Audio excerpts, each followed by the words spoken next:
नमस्कार, मैं हूं गुंजन जोशी और आप देख रहे हैं प्रवासी एक्सप्रेस। गुरुग्राम नगर निगम चुनाव आने वाले हैं और ऐसे में अब सभी प्रत्याशी निगम चुनावों को लेकर जोरों शोरों से कोशिश कर रहे हैं। इसी बीच आज हमारे साथ आम आदमी पार्टी के नेता डॉक्टर श्यामलाल मौजूद हैं। आइए निगम चुनावों के बारे में इन्हीं से जानते हैं कि आम आदमी पार्टी की निगम चुनावों को लेकर आखिर क्या स्ट्रैटेजी है।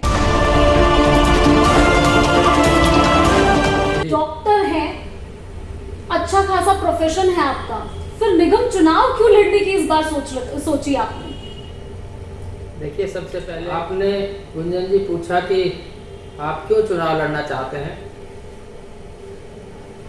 तो यहाँ पे बड़े लंबे अरसे से लगभग 30 साल से मैं यहाँ रह रहा हूँ और जो ये हमारा एरिया है रेलवे लाइन से इस साइड, जिसको राजेंद्र पार्क के नाम से जानते हैं, इधर इस एरिया को नगर निगम ने बिल्कुल स्लम बस्ती बना के रख दिया। साथ साथ ये भी कहूँगा कि जो हमारे वार्ड के पार्षद रहे हैं उन लोगों ने भी कभी भी इस वार्ड को सीरियस नहीं लिया।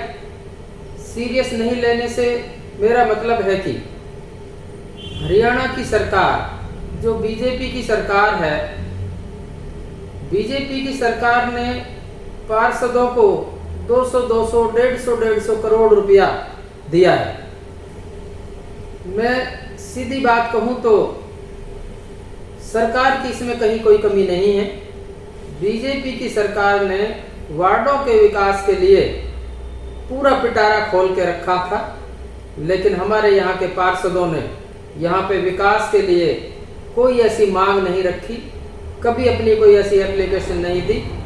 इसलिए मैंने कहा कि वो लोग सीरियस नहीं रहे। इसलिए बड़े लंबे समय से हम लोग, हमारे वार्डवासी यहाँ पर सुविधाओं के नाम पे, लाइट के नाम पे, रोड के नाम पे, सीवर के नाम पे, बिजली के नाम पे जिस तरह से समस्याओं को झेल रहे हैं वो हम ही लोगों को पता है।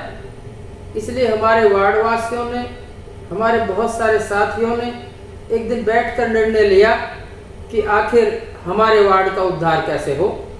उन्होंने मेरे से बात की और गंभीर चर्चा करते हुए उन्होंने कहा कि आपको ये चुनाव लड़ना चाहिए। मैंने भी कहा, क्योंकि जिस तरह से आपने कहा कि मेरा यहाँ एक इस क्षेत्र का सबसे बड़ा हॉस्पिटल है, यदि कोई मरीज सीरियस हो जाए और हमें किसी डॉक्टर को यहाँ बुलाना हो तो वो डॉक्टर 1 से 1.5 घंटे से पहले नहीं पहुँच सकता, क्योंकि 1 से 1.5 घंटा फ्लाईओवर से लेके और हमारे यहाँ तक आने में लग जाता है। यदि हम मरीज को एम्बुलेंस से किसी बड़े हॉस्पिटल में रेफर करें तो एम्बुलेंस को भी निकलने का रास्ता नहीं मिलता।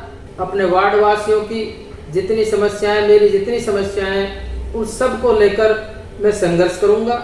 सरकार को रिक्वेस्ट करूंगा, कमिश्नर को रिक्वेस्ट करूंगा, मुख्यमंत्री जी को रिक्वेस्ट करूंगा और अपने सभी भाइयों को साथ लेकर, चाहे कोई किसी भी पार्टी में है, कोई बीजेपी में है, कांग्रेस में है, जेजेपी में है, बीएसपी में है, आम आदमी पार्टी में है, कोई किसी भी पार्टी में है, मैं केवल और केवल अपने वार्ड वासियों को केवल अपने परिवार की तरह समझता हूँ। और जैसे ही मुझे आशीर्वाद देंगे, मुझे आशीर्वाद मिलेगा, मैं सभी लोगों की एक कमेटी बनाऊंगा जिसमें 30-40 लोग होंगे।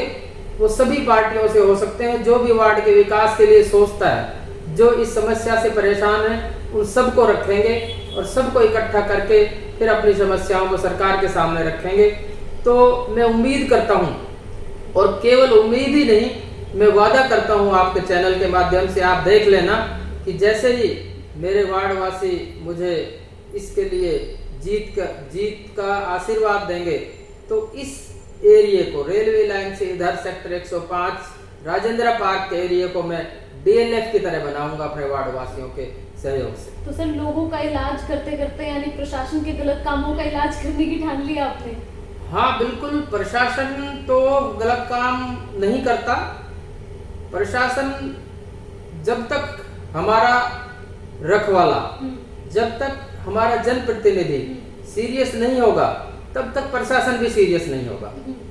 इसलिए मैंने ये निर्णय लिया कि कुछ भी हो जाए, मैं अब अपना बाकी का जो बचा हुआ जीवन है, अब तक मैंने लोगों की अस्पताल के माध्यम से सेवा की और अब मैं अपने बचे हुए जीवन को केवल इस सेवा में लगाऊंगा।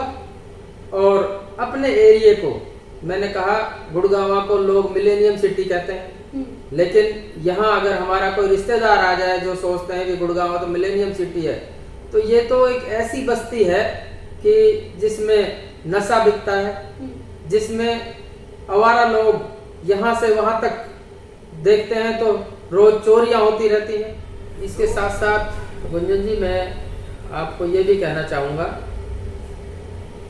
कि मैं किसी भी तरह का, चाहे नगर निगम की बात हो या किसी और डिपार्टमेंट की बात हो, मैं अपने जीवन में कभी भी 1 रुपए की भी रिश्वत नहीं लूंगा। किसी भी तरह का कोई मुझे लालच नहीं दे सकता। आज तक दुनिया में कोई नोट ऐसा नहीं बना जो मुझे खरीद ले।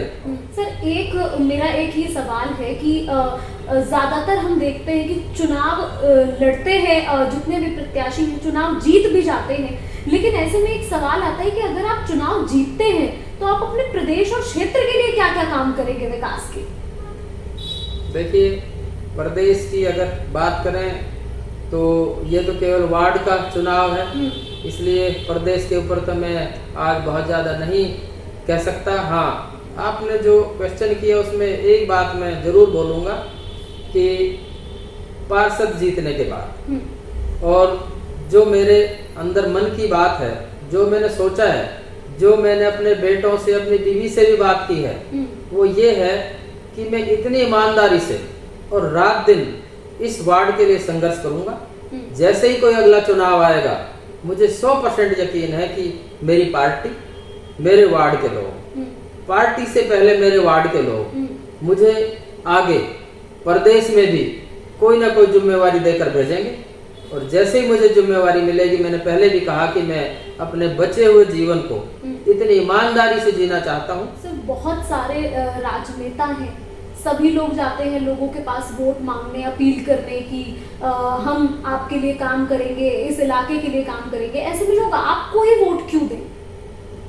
देखिए, ये बिल्कुल बहुत अच्छा आपका सवाल है और मुझे लगा कि इस तरह की बात आपने मुझे पूछी है तो बहुत अच्छा लगा कि मुझे वोट क्यों दें। मैंने जैसे पहले बताया कि मैं यहाँ लगभग 1980-82 से रह रहा हूँ। बचपन से लेके आज मेरी उम्र लगभग 50 साल हो चुकी है।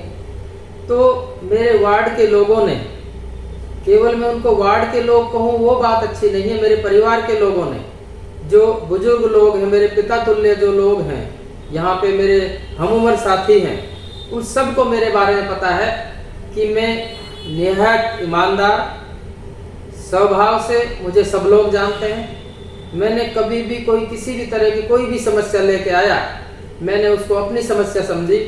और मैं पार्षद नहीं था, जनप्रतिनिधि नहीं था, उसके बाद भी केवल हॉस्पिटल को लेकर ही नहीं, जो भी मेरे सेवा हो पाई मैंने लोगों की की है। और हमारे यहाँ के लोग मेरे ऊपर बहुत विश्वास करते हैं, मुझे इस बात का पता है। सर, एक सवाल, जीतने के बाद प्राथमिकताएं क्या होगी आपकी? जीतने के बाद सबसे पहले जो हमारे यहाँ क्षेत्र में जो समस्या है वो सीवर की समस्या।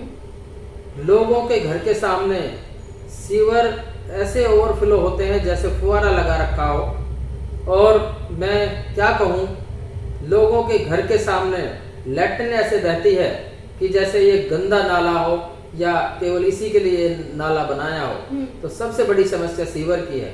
मैं विश्वास दिलाता हूँ आपके चैनल के माध्यम से कि मैं सरकार को कह के, मुख्यमंत्री जी को कह के सीवर की समस्या को बिल्कुल जड़ से खत्म कराऊंगा। यदि मैं नहीं करा पाया या मैं वार्ड का भला नहीं कर पाया तो मैं ये भी आपको कहना चाहूंगा कि मैं बीच में ही रिजाइन कर दूंगा। लेकिन मुझे ऐसे पार्षद के पद में बना रहना बिल्कुल अच्छा नहीं लगेगा कि जैसे पीछे लोग बने रहे, चिपके रहे और काम नहीं करा पाए। तो मैं आपके चैनल के माध्यम से केवल इतना ही कहूँगा, जो भी मेरे भाई, मेरे दोस्त मुझे सुन रहे हैं या मुझे सुनेंगे, वो आज से ही मन बना लें कि केवल और केवल वार्ड के विकास को चुने, बाकी किसी पार्टी को, किसी सिंबल को, किसी इसको, किसी उसको, जाति को, धर्म को, भाईचारे को, इसको ना देख के केवल और केवल अपने वार्ड के विकास को देखें। क्योंकि यहाँ जब लोग आते हैं, जब राजेंद्र पार्क को देखते हैं, तो यहाँ पे इतना बुरा हाल है कि जब हम लोग बाहर जाते हैं तो राजेंद्र पार्क का नाम आते ही लोग कहते हैं अरे अच्छा उस एरिया से हैं आप, राजेंद्र पार्क। हम कहते हैं भाई आपने ऐसा क्यों कहा? कहते नहीं जी कोई बात नहीं, वैसे जो है ना राजेंद्र पार्क तो रेड अलर्ट में शामिल है, वहाँ तो जो है ना वो एरिया ठीक नहीं है। तो इस नाम को, इस बात को मैं बिल्कुल जड़ से खत्म करूंगा अपने वार्ड के साथियों को साथ में। हमारे साथ आज डॉक्टर श्यामलाल मौजूद थे जो विकास को लेकर इस बार इस चुनावी मैदान में उतरे हैं। फिलहाल देखिए तमाम प्रत्याशी इस चुनाव में अपनी किस्मत आजमा रहे हैं और ये चुनाव के बाद ही तय होगा कि जनता आखिर किसे इस बार निगम चुनावों में जीत दिलवाएगी।